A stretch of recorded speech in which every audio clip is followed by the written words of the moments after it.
The investment side is, anybody can be an investor. As long as you have the right mindset, if you're a property owner and you're managing your property yourself, you're a landlord.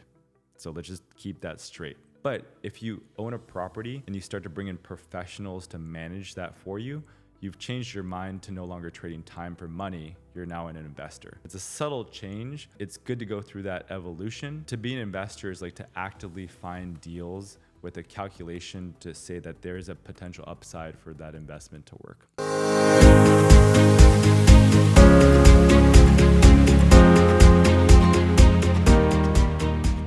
Welcome to another episode of the Straight Up Chicago Investor Podcast. I'm your guest, Kevin Dugan, and with me, as always, your hosts, Tom and Mark. I liked it. For the very, very calm guest, that's as hot as we're going to get, I think. Yeah, no, I think that took about six, and I feel guilty to make him do any more. I can do another one. No, it was good. Yeah, we'll roll with that. So, thanks for bringing him in today. This is a good one. yeah, it is. I'm happy. We've been connected for a long time, and I think that he's definitely got so much to offer. He's just done so much. So Yeah, we also got there's like a period in time I feel where like every other episode we're talking about process and scale and growing, and we haven't had one of those in a while.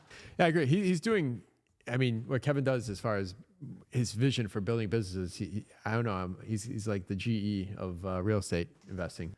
Yeah, well, it's also to do this with Chicago real estate, because we've had guests on before, but they're talking just, hey, this is how you grow a business, this is how you delegate. Well, you do it from 2,000 miles away. Like that's the most amazing part of all this. Yeah. So I think another one, and we didn't touch on this at all in the episode, but I want to point out as well, is you don't just buy a building and quit your job, right? Like so many people, like the bigger pockets, that's or whatever you're hearing that from. Like, no, like that W-2 can carry you a long way, and it gives you a lot more leeway, and it gives you a lot more power. You act from a position of confidence, having it behind you. I think the game changes when you quit when it comes to financing. And then make the jump. Yeah. So like if you're not refinancing or buying something like the week before, like you haven't maxed out your opportunity for your W-2 income for financing. Get every HELOC you can, get everything lined up. It's funny. I've seen so many people like, yeah, no, I just got to get this loan closed and I'm going to quit. I did it myself. I actually worked at my original job like 4 months longer because it was new construction. It took forever to close. I ended up sticking around just to get that final loan. Yeah. All right. What is our housing provider tip of the week?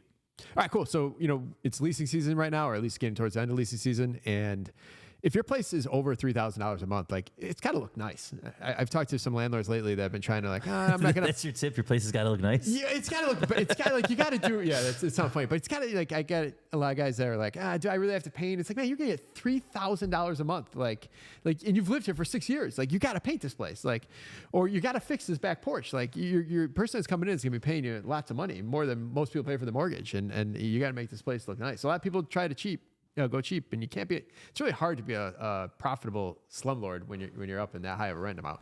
Yeah, it's also like you have to account for painting and turnover in your initial analysis. And what happens is people don't do that, and so then they get hit with it. Like they just minimize and they do a half-ass job. Yeah. But you account for that that's going to be an expense, and it's going to be normalized over a longer period of time. Yeah, so just make sure that you're really making your place shine. So, all right. Let's jump in here. All right, man. Today's guest, he's got the property manager arm, the construction arm, and the real estate investing arm, and he's doing it from 2,000 miles away, which is the most fascinating point here.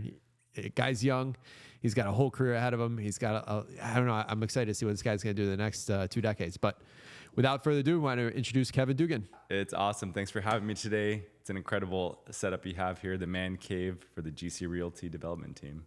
Man, we met, I think it was 5 or 6 years ago now, right? Yep, time flies. And I was thinking about it this morning. We were just talking about 𝗵𝗶𝗶𝗵𝗁, so shout out to her for making the introduction a long time ago. Incredible human. She's crushing it. Yeah. So I got to talk to her about coming on here as well too. But man, the power of networking. Like we talked many years ago, and here we are all these years later. And it's kind of cool how we've stayed connected. We've talked a handful of times over the years, but I just appreciate it. But for our audience, they don't know who you are. And what you've done is amazing, and that's why I want to have you on here to kind of pull all this out, because if you could do what you're doing, then what everyone else is doing isn't anywhere close to it. So it's kind of exciting. So talk to us about your start, your coming ups, when you thought real estate was going to be your thing, and how you got into this. Yeah, of course. Once again, thanks for having me today. Pleasure to be here. My name is Kevin Dugan from Altus Investment Group. And I started investing in 2012. Like many other people, my journey started with that purple pill, Rich Dad, Poor Dad. Read the book and I knew I wanted to be an entrepreneur. It just made sense to me to be able to be your own controller of time, to be your own business owner. Just made a lot more sense than going the corporate 9-to-5 route, which I did do, of course, and then built into running real estate. But my journey actually really began in 2012. I was in the middle of the Persian Gulf in the oil rigs. I was working 12-hour shifts, 7 days a week, and I hit this wall out there in my 3.5 months in. And I told the oil rig captain I was going to jump off this oil rig unless they shipped me on the next helicopter back home. Hold on. How'd you end up on an How oil did we rig? get to this situation? All right. So, Yada, yada, yada. I'm on an oil rig. So that was the life-changing moment in my life where I realized I was just trading time for money. So I was doing consulting for the oil rigs. I was on a deployment, not an actual deployment, but a project in Abu Dhabi. And I was just in the middle of the ocean working this infrastructure job. But I hit this limit where I was away from my friends, away from my family, complete opposite time zone, and just felt isolated. I was literally trading time for money. Did you go to school? What did you go to school for? UC Berkeley biology degree. So I changed my major 5 times in college. I went from Spanish to engineering to architecture to pre-dental to pre-pharmacy, and then read Rich Dad, Poor Dad. And that was... Wow. If you had just read that 6 years earlier, how much cheaper that would have been. Yeah, of course, right? I mean, a lot of this is, with proper information, with proper guidance, sometimes you just hear this idea and it makes sense. So that's where, today I feel like I can help people shortcut their entrepreneurial journey by probably 5 or 10 years compared to everything that I've done. I've worked much harder than I needed to instead of working smarter all the time. So one of the coolest things I think about you is everything we're talking about is all the success you've had here in Chicago, but you're not from here. You're from LA. Yep. Born and raised in LA. So Chicago transplant, this is definitely a second home for me. And 2012 is when I purchased my first fix and flip from remote with a partner who is from Gary, Indiana. Well, talk to us about kind of that. You just kind of spun the globe and picked a spot, and you're like Chicago, you're sitting there in LA, why here? 2012, you could throw a rock in any single market and you would make money in it, right? And that's how the last real estate cycle has been up until about 2021, maybe 2022. You pick anywhere. You didn't have to really have skill or expertise. The market was your friend. You could have a lot of operational inefficiencies and still make money. But in that situation, I didn't choose Chicago. Chicago chose me because my friend was from Indiana. He's like, hey, Chicago, 3rd largest city in America, lots of opportunity. Let's just roll with it. And at the time, I was like, hey, if the numbers make sense, let's do it. And I stuck with it. That phase has evolved from flips to building rental portfolios to doing multifamily, back to flips right now, and then more of a hybrid investment model that we have today, and then in multiple markets. So real quick though, did you know real estate was the answer? You read Rich Dad, Poor Dad. At what point was I'm going to buy real estate?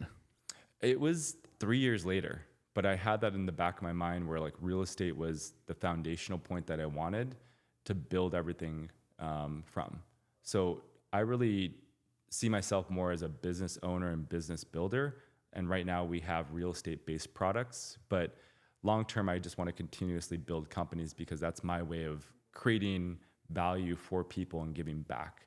A lot of what I do, I had an incredible jobs in the past. I could have been it was easier to actually have jobs and buy real estate versus running real estate companies as a full-time gig. So to answer your question, I didn't know that real estate was going to be it, but I do know real estate will be part of my life forever. And I'll also continue to build companies in addition to acquire real estate. Just perfect. Both passions. Build real estate companies. Yep. Merge them together. That's a good Venn diagram. So 2012, you bought the first property from What'd you buy? What was that first property? Where's that? Fix and flip over in the, what's it called? South to South Shore, Calumet Park area. And it was Do you remember the address? 9014 South Essex. Okay. Yeah. I wish I have properties on that block, actually. Okay. And we bought it for $50K. My partner, who was an expert in construction, he'd been in construction since 16. So shout out to Tim Bell, my original partner, mentor. He just knew construction. So we bought a property for $50K. He kept the budget to $50,000 from across the country, and we sold it for about $190. The issue was it took a lot of time to do that. It took us 8 months or so to get through that project when it was a 6-week project. And that's because that subcontractor he had was managing multiple projects. He was tied on ours, the classic, it's like, I'll get to it when I get to it because I'm not making much money on this deal. Yeah. So we end up with a nice spread though. Is it a linear progression? It's like, okay, now I started doing 2 flips. Now I started doing 3 flips. Or was there a big bang there? No. I mean, it was scattered at that time. We really didn't have the right formula because we're doing it from California. And we got through about 3 flips. Did you ever see the original flip? Did you ever come in? Okay, you did. I did. Yeah. So, I mean, I even put in blown in insulation through the ceiling rafters. So you weren't just sitting in California saying, all right, let me know when this thing closes. We came in for some of the finishing touches, but I try to pride myself on not knowing how to screw in a light bulb at this point, by principle, because as a owner, my main role should just be business development and finding deals. That's where I should spend most of my time. That's not how I spend most of my time, unfortunately, right now. But yeah, we got into that project. I'm barely hands-on to at least meet the team so that they know I'm not just this out-of-state investor. I want to build connections with our staff because this is a human, personal business. Well, before we go on, what are some of the mistakes on that first one, doing it from afar? And you blew insulation. I don't think we've ever done that yet here. Yeah. On that first flip, man, that was going on a decade ago, but the issues we had is really managing the time. So we could have spent more money and then control the contractor to go in there and knock out the project. We could have switched out contractors instead of using him on the next project because his time was way too long. Affordable, but time is money. And instead of gaining that momentum, jumping from one project to the next in a period where you can get great deals, we were just caught up on trying to make it as affordable as possible. So it was really more about, you get the quality you're looking for, you get the speed, or you get the price. And you can only choose 2 of those. So in this situation, we probably should have paid more money and done it faster. Faster and more money to just speed up that process and keep the money rolling. Because in real estate, money has to move. Man, I love what you just said that. I was looking at something the other day, and they're referencing it to property management, but quality, speed, and cost. Those, any business are going to have only 2 of those 3 every time. But a lot of your consumers expect all 3. And you have to find a way to market which one you're strongest at and why this one is not going to work for you if you want these other 2. Exactly. And those simple concepts are something that when you're early on, I wouldn't even call myself a business owner at that time. When you flip a house, you're just trading time for money. When you start to hire a staff that can run independently of you, where they know the quality you're looking for, they know the process, the material selection, they can independently execute a deal, that's when you start to actually have a company. And some of that, I definitely have to give thanks to you, Mark, for opening up my eyes to hiring staff with the book Who Not How. That was a game changer for me. It's such an embarrassing concept to say oh, you need to hire great people. But I should have hired people back in 2015, 2016, not in 2021. So I hear you. That book is so personal to me because I made all those mistakes early on. Yep. All right, so move on. We do a couple more flips. When do we start actually building up a portfolio? Yeah, so we actually shut down that company 2014.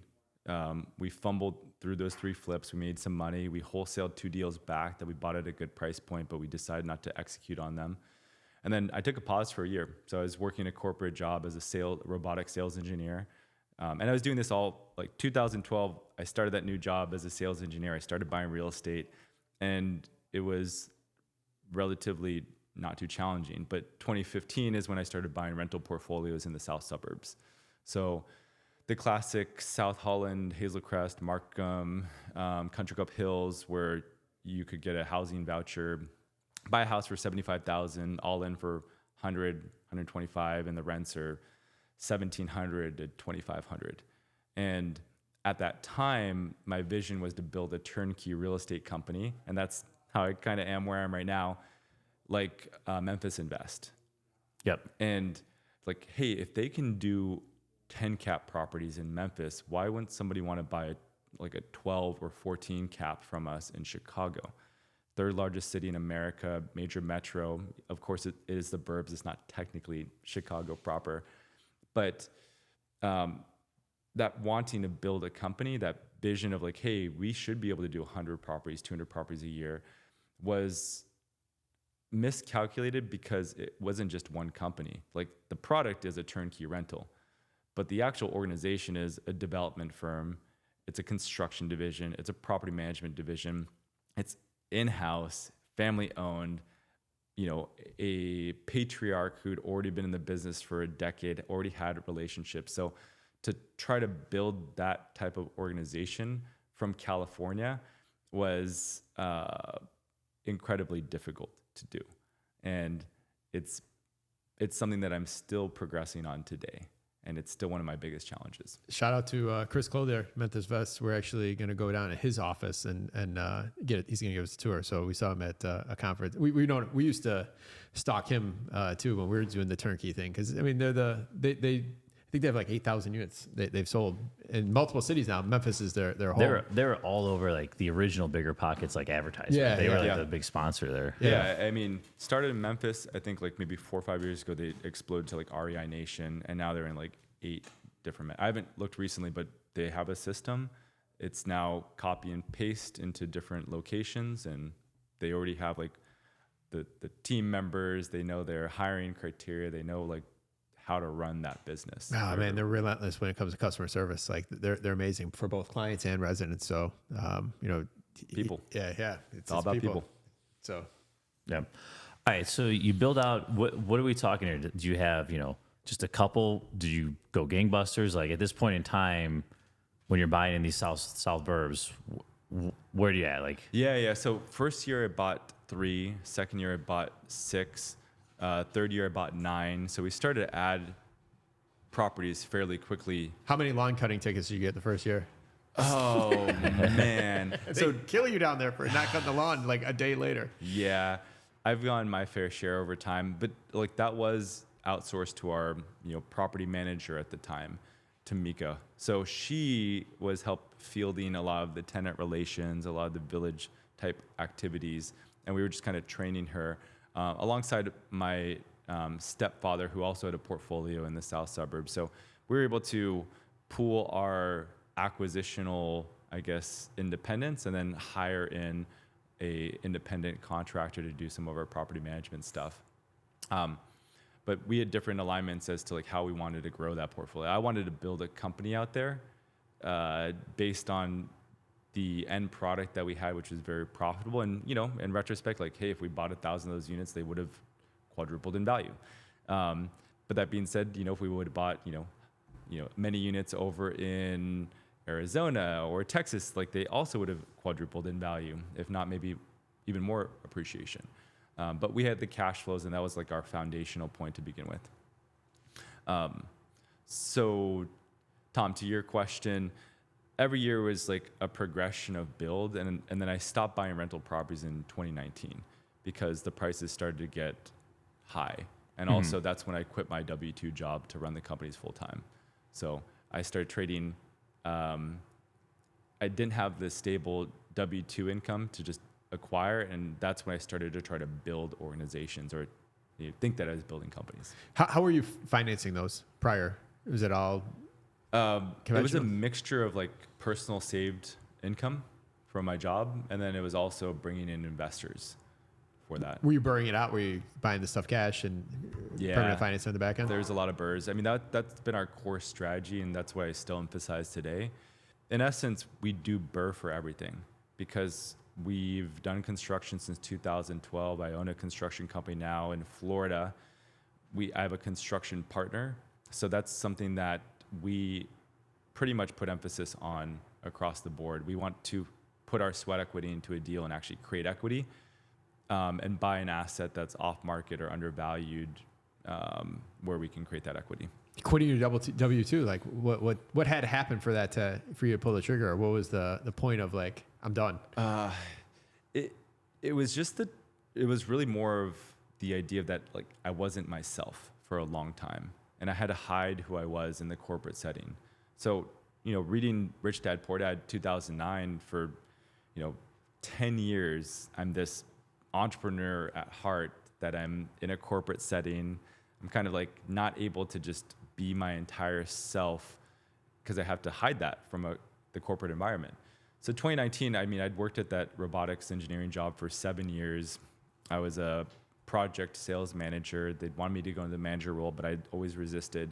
And I just hit the limit where it's like, listen, I make solid 6-figure money, but I feel like I'm just like denying my soul. So in September of 2019 is when I quit. And then of course, pandemic next year, that was a different kind of challenge. But I could have left earlier. At one point I'd built financial freedom through the rental portfolio that I had, but then I put myself into work, non-financial freedom by building a business. So it's an interesting dynamic where like, hey, your cash flows can support your lifestyle, but if you're trying to run a company, you have payroll, you have projects you need to support, you have like marketing endeavors, you have administrative staff. So like all those costs add up where it's actually, you can take away your freedom. You have to work even more. So we're talking about doing all this remotely. How often were you coming into town? Once a month? Yeah, about once a month for a weekend. So with W-2, I'd fly in like a red eye Friday night, come back, Sunday evening to check up on projects. And I would do that once a month to once every month and a half, 2 months. So I've been to Chicago plenty of times. I moved to Chicago actually in 2021 for a summer, to like do or die for the businesses, and just kept pushing forward with them. Going back to those original burrs, and this is something that I think is highly overlooked, how are you financing the back end? Because a lot of your local banks don't want to touch them, right? Once you're stabilized, Yep. And you're going to go refi out, you almost have to go to, the Renovos of the world, right? Like you talk to us about that process, because you're not getting, a $150K property, rental property, non-owner occupied is probably the hardest thing to finance. Yeah, and nowadays, like, honestly, my opinion is the cash flows on rental properties is all jacked up. Like with the interest rates where they are, with the price of just acquisition, you really have to go into a tertiary market to actually find a decent cash flowing rental property. Lenders are doing like sub 1% DSCR loans right now, which is maybe they're projecting in future. I don't know how that works for them, unless you have to have like reserves and a stable income to cover that you can make the DSCR. But the dynamic on the rental market is tricky. We haven't been buying rental properties unless we buy them at a significant discount right now. And then on the refinance, like if you're not clearing a 8 cap, because that's then you're not cash flow positive on this deal. So why would you buy an asset unless you're extremely confident in appreciation in that market? But even appreciation is hard to necessarily project, because we're at this weird time in the cycle where there seems to be more downside risk than there is upside potential.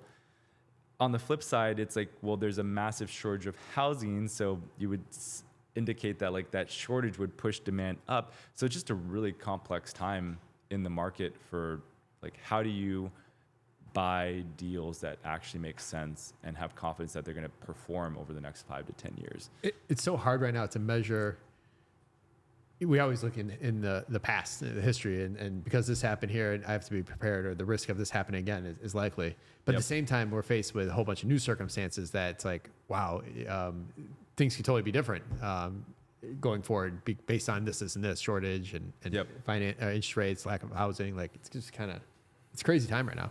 Yeah, and that's a tricky thing. Like I love Chicago. We still buy here. I love like house hacking small apartment buildings, because you can take poorly run structures and almost flip them and flip their value in a short period of time.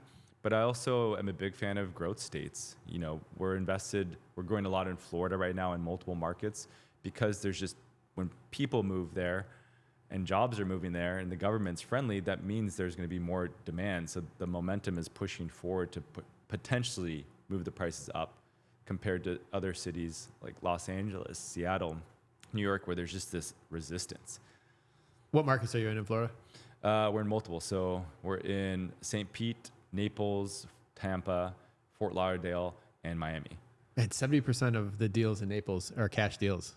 Yeah. That's like, it's crazy. And so like the appraisals are just like off the wall. Yeah. I mean, it's just, New York, East Coast money coming down there like, hey, I can buy a beachfront property for, a fourth of the cost than, my tiny little, concrete structure that I have up there in New York. It's funny. We are like, it's so tough to do business here, but there's so much opportunity. You can only imagine what it'd be like if they just pulled back a little. Like, I'm so excited the fact that we might not have to go to the sheriff first in January. Yeah. Like, it's those little changes, like that changed the whole world for me. But it's like Florida, like they're like, hey, let's handle the squatter problem, and this is how we're gonna do it. Or Florida just passed the a whole bunch of rules that go into place January 1st around HOAs. Like, you can't get charged for putting the garbage cans out too early. You can only max fine you can give an owner is like $1,000 in a year. Like it's kind of crazy, like how far ahead they are. They're solving problems, I guess, and that's what's attractive about somewhere like Florida. Yeah, I mean, you hit the nail on the head. Like, there's a lot of opportunity in Chicago. It's just you have to work a little bit harder to break through that opportunity, because any major metro, I mean, you both have probably seen this way more than I have because you live it, you see it, but the city just turns. Like, it gets too expensive one area, so the money moves to the next spot. It gets expensive there, then it moves over here. Then it just keeps turning because there's so many people within the city. And Chicago will always be a staple of the Midwest. It's like, it's the biggest metro of the Midwest. So people are going to come in. I mean, I can't tell you how many people I've spoken to, like, oh yeah, I've lived in Chicago for a handful of years. Like, I was in, I was out, and then people try to move to other big cities. They move out again. So it does have that pull, and it's an incredible city. It also has some of its challenges, to say the least. Yep. All right. So back to your personal journey. You were talking about building businesses. You kind of slowed down the rental profile in 21-ish. Yep. Right. You quit the W-2. Yeah. Talk to us about that journey. What businesses were you trying to get off the ground, and just that grind? Yeah, so it's since 2015, it's always been the grind of trying to create that three-pronged company: an investment arm, a construction division, and a property management. The investment side is, anybody can be an investor, which is great. Like, as long as you have the right mindset. Like, I'll clarify, if you're a property owner and you're managing your property yourself, you're a landlord. So let's just keep that straight. But if you own a property and you start to bring in professionals to manage that for you, you've changed your mind to no longer trading time for money. You're now an investor. It's a subtle change, and it's good to go through that evolution. But to be an investor is like to actively find deals with a calculation to say that there is a potential upside for that investment to work. So investing, you can make it through a lot of different ways. Like, we still flip, we buy rentals, we do Airbnbs. We're fairly diversified, even though the deal flow right now is tricky. The construction division at that time, I thought I had a construction company, but it was more of just a guy who can handle projects, and he had a crew. And there's tiers to that. Like, okay, we went through our Craigslist phase. We're like, hey, I found a guy on Craigslist, and he's super affordable, and he has no idea how to plan anything. He's just kind of going into a room and working in a random wall in a random bedroom, and oh, there's a problem over there, so he fixes that. Then there's a crew, and the crews have degrees of skills. There's usually a lead to that crew. I inherited that crew from an actual GC, and I thought I was GCing it myself for a long time. So 2015 to 2020, I was the GC running it remote. So I've personally renovated remote 75 homes. But to really level up, you need a leader in the crew who can actually plan out a project. Hey, we're starting off with, planning first. We're going to do the demo second. We're going to open up all the walls that are necessary. We're going to do the framing as necessary. We're going to do the mechanicals in the right order. We're going to close up the walls. We're going to seal the surfaces. Everything has to be measured twice instead of cutting once. And when you have that skilled crew, which I didn't have at the time, I thought that was a construction company. But no, we were just doing projects. We were just able to do projects. And the market momentum, even though we were inefficient, carried us forward, and we made money on those deals. Fast forward to now, I have like a project manager, project foreman. Like we hand them a project, they already know what we need, and then like I stay out of that. Like we help out with the administrative team to get the materials so that things can be delivered on site, so that they don't have to run to Home Depot 25 times in a day and get stuck there for 2 hours or like 3 visits to home, you know. So there's a progression to the construction side where when you start to level up, you want to work with a construction company, even though they're more expensive. But when you're just starting off, you typically work with a guy who's like can handle a project, and you deal with more of the headaches of managing that project. And the property management side has also been probably the biggest challenge in my life right now, where how to say it, it should be a simple business, but it's very process oriented and a lot of repetitive tasks, and you can just get like nibbled away little task by little task. But I just truly believe that like Chicago deserves great management companies and deserves people who care, deserves like organizations that like treat people respectfully, but also keep the dynamics of the owner and resident in balance, so that, you know, people can have great housing. Easier to speak about it, and even though it's not it shouldn't be a complicated business, the type of personality and person you need to be a great manager in the business is like fairly skilled. And you can speak to that. Well, I'd say it's so the person that you're able to balance the best interests of the client and the best interests of the resident, or the best experience for the resident. That personality is not the same person that could draft up the lease and do all the detail work behind the scenes. Like those are two different personalities. And if you only have one or the other, one of those two big areas really suffer. Either you're getting in trouble on the compliance side, or you have pissed off tenants and a guy wondering why the hell you just spent that money. Yep. Yeah. So it's such a balancing act when it comes to that, and you have to kind of keep everyone happy. So that's one of the challenges, and it sounds like it's something that you learn firsthand. Because in your scenario, you either hire a property manager, which I think when you get to your size, I think I gave you this advice even, it's like, you just do it yourself. Like it's going to make more sense. Yep. You're going to eventually be mad at me because how we do it, it's not going to be what's going to be your best interest for the size you're at. And that comes to another challenge, because now you just become a manager of a manager. And you have to learn, and if you want to get someone, teach them all that, then all of a sudden you put a lot of time in it and they leave. Yep. So it's very time consuming in that sense. It is. And as a real estate investor and developer, and if that's what I actually love the most, is the finding deals and raising capital. Like that's where, you know, I should spend most of my time. But right now I spend a lot of time jumping into operations, training staff, hiring people, rehiring, you know, retraining, like working on the business, but then also working in the business. And that's the difficult dynamic to juggle. What are some of the, you know, I think we have the advantage of, if something goes wrong, we can jump in the car and go look at it. Or we could go respond to it. What are some of those, oh, damn, I'm 2,000 miles away, I can't do anything moments you've had? Yeah. Problems always happen in Chicago at the worst time. It's literally like a holiday. Thanksgiving seems to always have problems. And it's always when it's coldest at night. It's like 2 a.m., 3 a.m. So we've fortunately are able to solve problems. I mean, I think as a real estate operator and investor, you sort of just put on this smile where like, okay, my job is just to solve problems. So the problems that I face, I'm like, they're all relative.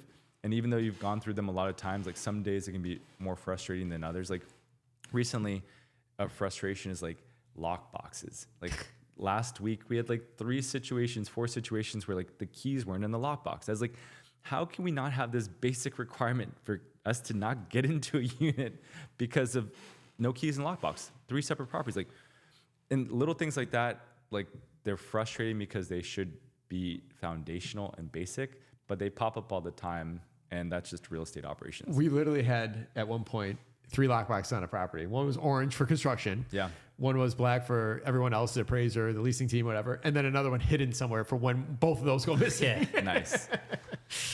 Maybe I should start implementing that backup I don't know. system. That was not, 2 that was, lockboxes. yeah, that was just more of the like, I can't handle this anymore. We just got to make sure someone can get in at any given time. So. Yeah. So right now, I think some of the challenges we go through is we're managing some condo associations, and difficult boards are Say challenging. no mas. Yeah. But it's strategic because we have a construction company. So we actually want challenging associations that have construction contracts. Got So it. it's more of like a core business where, like, listen, we'll help you manage, and we know that this is maybe a loss leader, but we also want to control the way you do construction so we can fix your problems permanently. Because a lot of times associations are just not sophisticated with their decision making. And since we come from an investor approach, like, we try to solve problems economically, and we can lend that expertise to be able to, like, help our construction division or just do a 20% construction management fee. How'd you stumble upon that part of those associations you own units in and you want to be able to control it?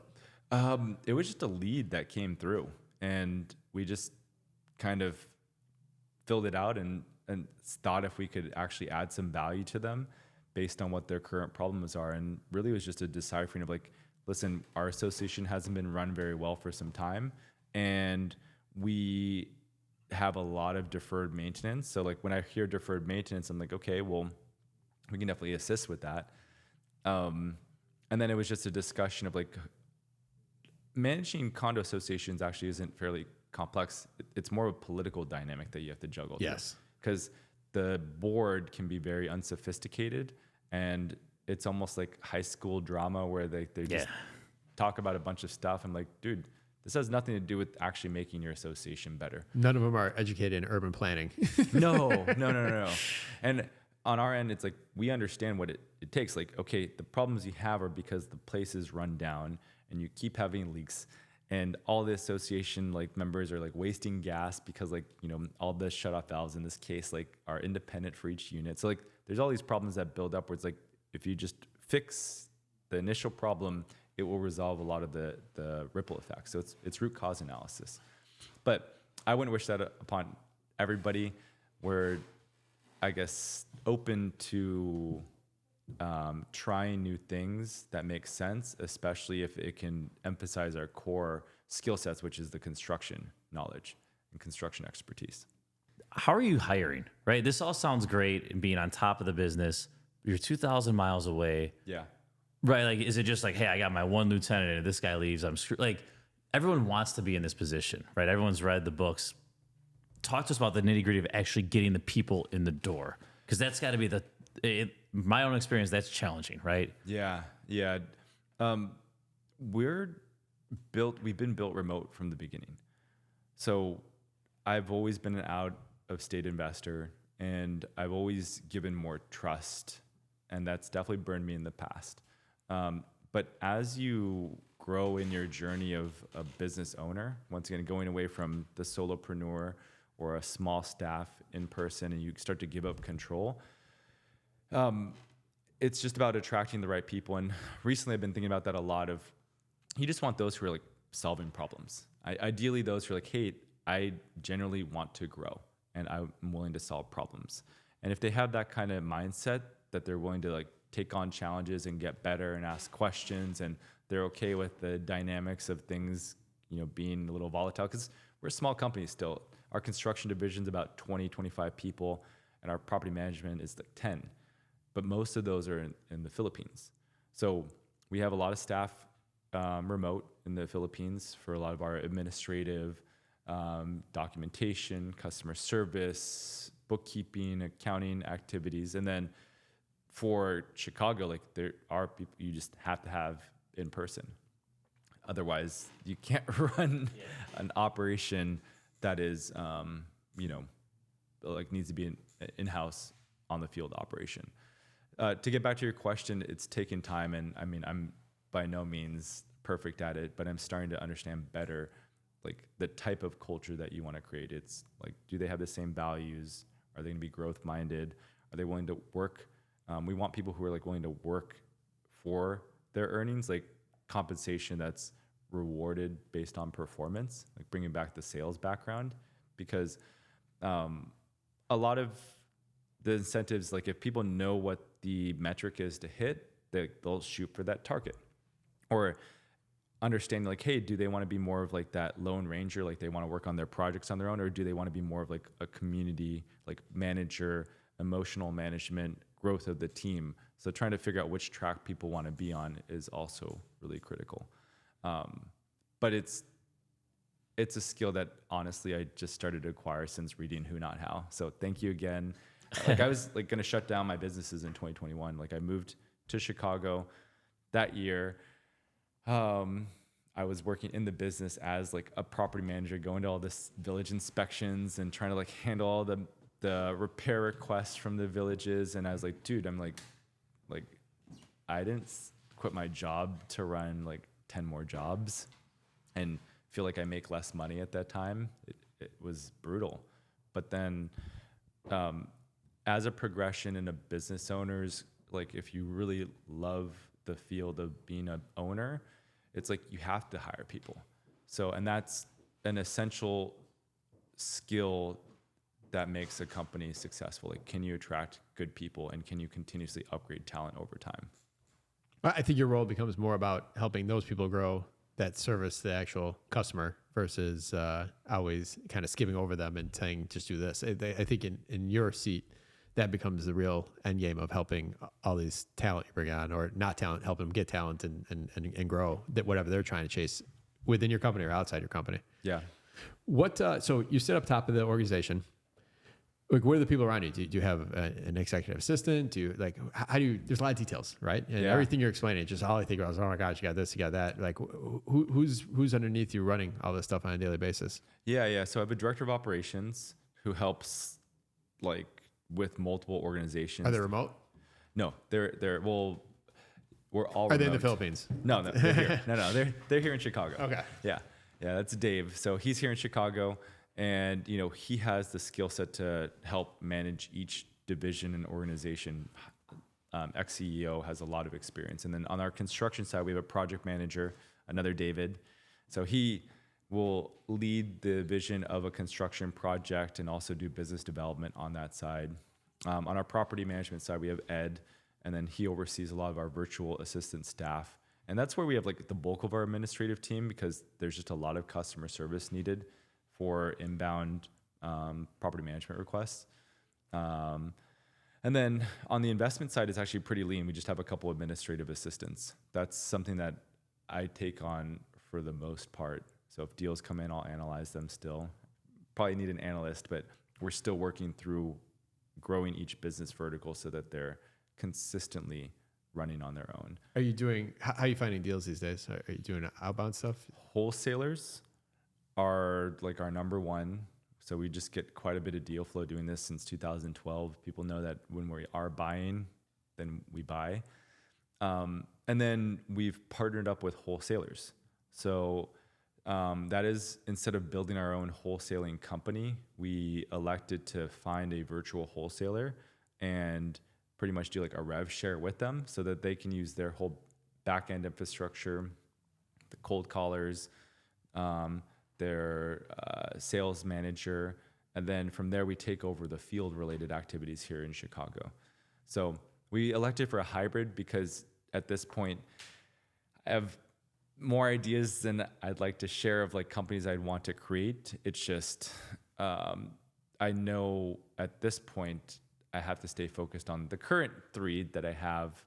Otherwise, it'll just take too much bandwidth to try to build something else right now. What's the next companies? Are they ancillary? They're all ancillary. Like there's a lawn care company we want to create. There's also a tech play that we want to execute on top of our operations. I mean, technically we have another vertical in Florida where that's just, development. We want to jump into some new construction right now. So there's a lot of plans that we have that make sense. They're all ancillary but the traditional way that people become ultra successful is like they just do one thing. Like I'm the best at, trash removal and garbage. I'm the best at demolition. And then, hey, our demolition company became $20 million this year. So we saw that through the demo, we can also, sell ADUs. Like they just add an ancillary business to that because it's just like you are the clientele, you already have the systems and the team running. Now it's time to expand. So I built it in a more complicated way. I don't know if it's just my feed or not, but that seems to be a pretty big point that a lot of influencers are making right now is like all these people, that are billionaires or even bigger millionaires, like they made their money doing one thing. They might be doing this now, or they might be on Shark Tank, but they got there because they did one thing, and they did one thing for a really long time. Yeah. Really good. Yeah. Yeah. And that's the thing, like for those striving to be their own business owner, and you can build an incredible life by just buying properties, residential, multifamily, self-storage, mobile home park, like have a W-2 and just build up that portfolio and be an investor. There's nothing wrong with that at all. I mean, that's an incredible life. And for me, I have a big passion over building companies and the value that can provide to people. But to your point, yeah, staying focused on a single vertical is the smarter way to do it. Is there, when you're thinking about building businesses, because I get asked this question all the time, do you weigh the idea of starting from scratch or going and buying a landscaping company that's got all the equipment and they got a couple contracts and it might cost you 75 or 100 grand as a guy's retiring? Yeah. I mean, I'm a big fan of 𝗬𝘃𝗲𝗀𝘀𝘁 right now. I was going to say that. She's all over the place. She's a beast. Incredible information that she shares. And I think starting from scratch is a harder process, but if you understand how to build from scratch, you can build over and over again. But then there's also the way, if you just step into an already established business and you put your spin on it, you'll make mistakes, but infrastructure is one of the hardest things to build, right? Like if you step into a company and it already has all the user manuals and it already has a team that's been trained up, you can learn on the fly with them. You may not know all the nuances of that business, but let's just say you want to come in your new age and you want to enhance the marketing. Like, okay, why does our company not have a website right here? Why are we not on Google?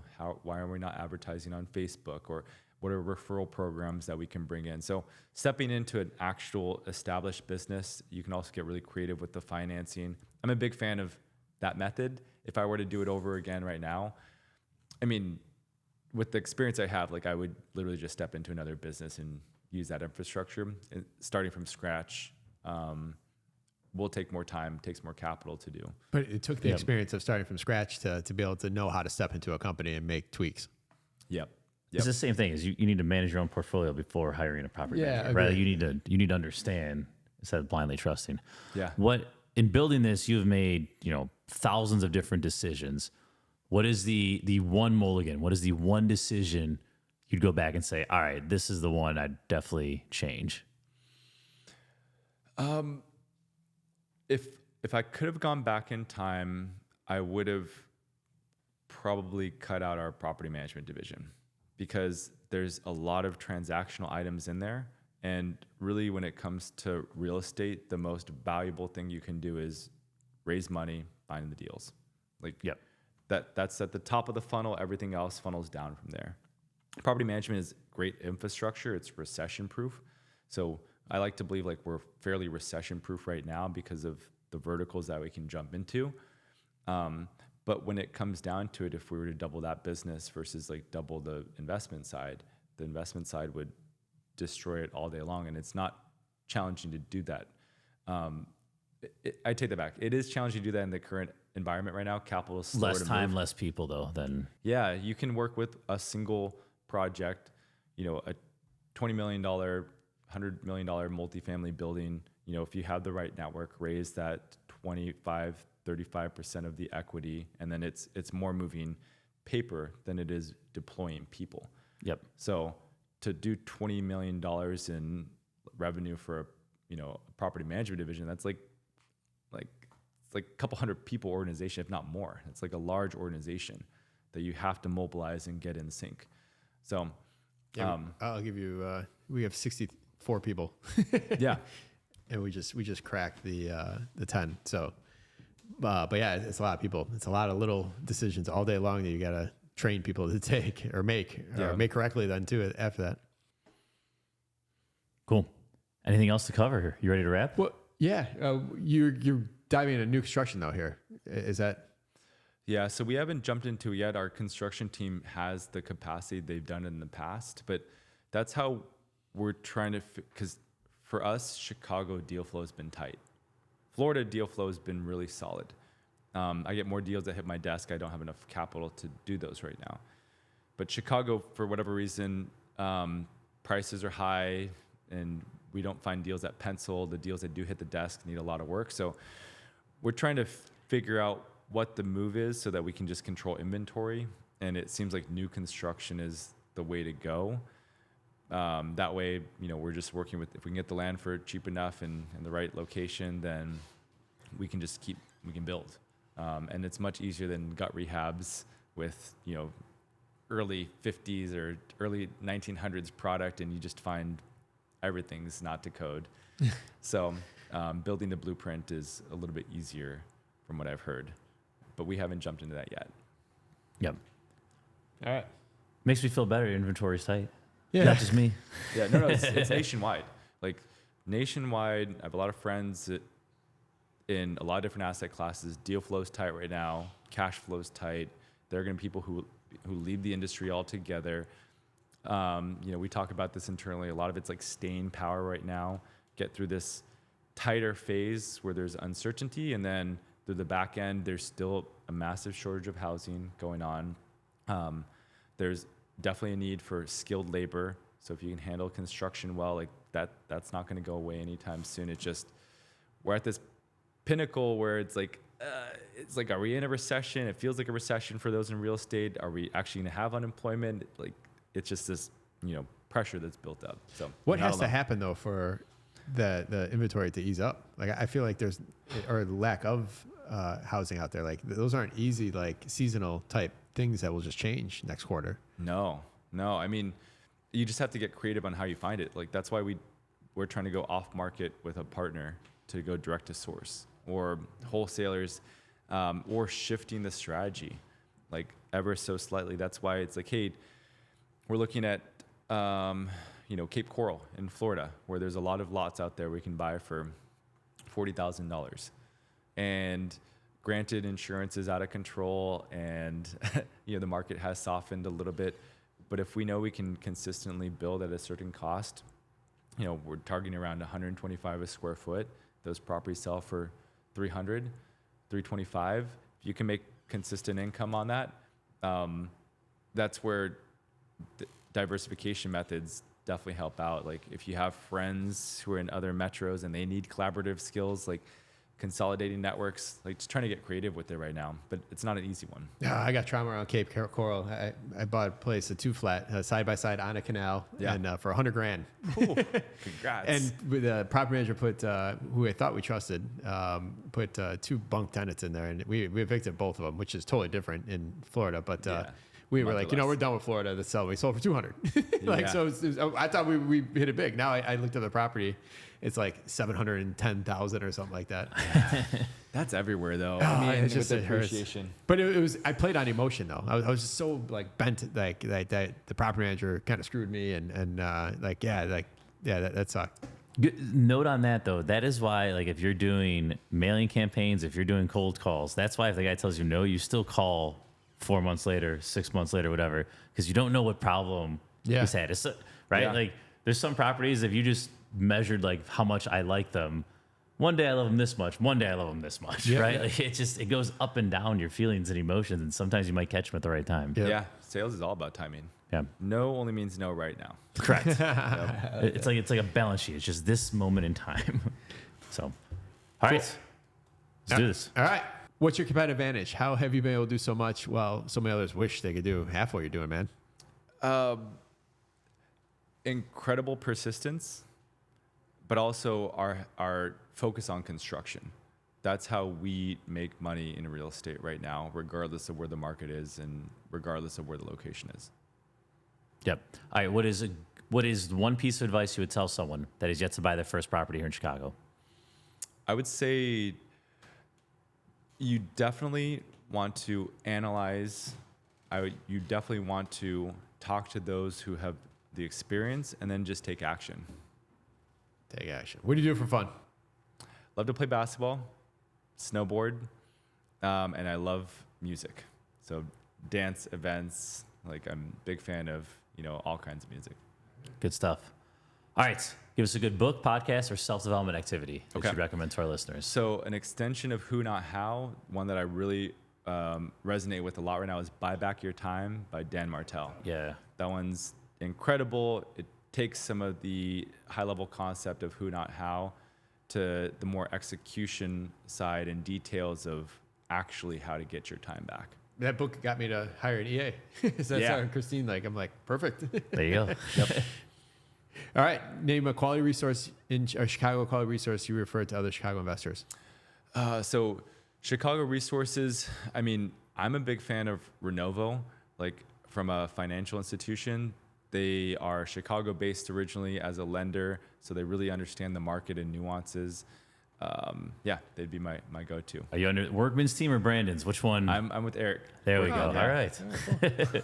Cool. I was going to ask that question just in case, because Eric's one always push up our sponsors. Are they one of the sponsors? Workman's a big sponsor. Oh, He's a gotcha, friend of gotcha. ours. So, all right, awesome, Kevin. You provided a ton of value to us. How can our listeners find out more about you? Is there any way they can provide value to you? Yeah. So check out our website, businessownersinvest.com. And we're looking for people who want to collaborate on the construction side. So any type of joint ventures, we're open to creative ways to collaborate. Sounds good. Yeah, awesome. We got a Chicago fact. Who are we playing for, and who's our sponsor? All right, today's sponsor is Lavelle Law, our guy Chance, and we're playing for Dwight D, who bought a Straight Up Chicago Investor T-shirt on the merch store. Merch store's looking good, by the way. I went on there. I was like, oh, we got some nice stuff I haven't seen. Yeah. All right. So our guest, Kevin, today is from California. And my question is, if you took the total surface area of Illinois, how many Illinois would fit into the existing footprint of California? And your options are 1.9, 2.8, 3.6, or 4.5. So how many Illinois would fit into California? I'll take 3.6. You can take it. Illinois in the... What was the second option? 1.9, 2.8, 3.6, 4.5. Oh, it's a big state. Let's just do the 2.8. 2.8 is the winner. Oh, really? Oh. This is I asked ChatGPTs. I did not validate or anything. So if any of our listeners want to call us out, cool. We'll enter you into the next Chicago fact. All right, man. That's awesome. All right. Good job, Kevin. You got Dwight D. A $50 gift card brought to you by our guys over at Lavelle Law. Chance. Hey, congrats, Dwight. That's awesome. All right, man. I'm happy to have you on here. I was excited. It's a long time coming. Yeah. Tom, thank you as always. Listeners, go to Build Your Team. Check that out. We're talking about Chicago resources. Anyone that you're going to need for your real estate investing career here in Chicago, we have a guy for you. So check it out, straightupchicagoinvestor.com. Big button right there on the homepage. Build Your Team. Awesome. You end it. Yeah. Hey, cut this. Hey, you guys. I You, appreciate it. you wanted me to steal your one line? 330 shows in. All right. Kevin, thank you. Tom, thank you as always. Listeners, we'll see you next week. Thanks all.